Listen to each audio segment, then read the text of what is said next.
आजकल के बच्चे और हमारे टाइम पर जब हम बच्चे थे तो हमारा बचपन क्यों कर बीता है वो सुनियो। आजकल के बच्चा खातर कोई स्टील का पालना लिया होगा, कोई वुडन का किंग साइज पालना लिया होगा, कोई वॉकर लिया होगा, कोई बड़का खातर छोटा सा बेड बनवा होगा, कोई रिमोट कंट्रोल उन खातर गाड़ी लिया होगा, दुनिया भर का अटरम सटरम लियावेंगे। बात तो सही है। और हमारे टाइम पर तो हमारे मम्मा और दाने के बदले सतूत का टोकरा वो भी कुम्हारा के तले आकर दिया करे थे। एक गदेला और एक रस्सी दे दिया करे थे, गाल लो और झुला लो। बात तो सही है। हमारी माँ हमारे घर में खाट पे चुन्नी बांध कर उसमें झुलाया करे थी। और हमारे खातर खिलौने हमारे आगे कदे कटोरी, कदे गिलास, कदे थाली, कदे चम्मच वो घेर दिया करे थे। अक बजाया जाकर अपना माथा मार लेगा।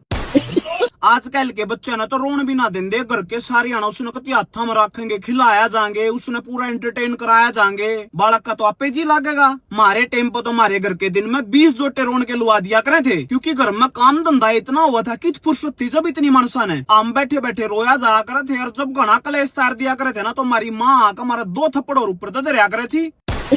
आम बेशक सांस भूल जाओ लेकिन चुप मामना खुद होना पड़ा करा था। आजकल के बड़का की तो इतनी केयर करेंगे, सब न्यू कहेंगे बच्चे को लाइट भोजन दो, इस खिचड़ी दो, इस दलिया दो, इस ओट्स दो, इसको इस टाइम पे फ्रूट्स खिलाओ, अब ये करो, अब ये मत करो, दुनिया भर के ड्रामे करे हैं। और हमारे घर में हमारे टाइम पे तो हमारे घर के हमारे मुंह में गन्ने का गुल्ला दे दिया करे थे। अगला कह रहा होगा इसके ला रहा है, लेकिन हम भी इतने खपिटर होया करे थे, उसने भी कभी चूस के भगा दिया करे थे। आजकल के बड़का के जीवन में हमारे टाइम पर हमारे तक पुराने मनुष्य के टाइम तक अगर कंपेयर करे ना तो बड़का की कच्ची पीढ़ी हो जाएगी।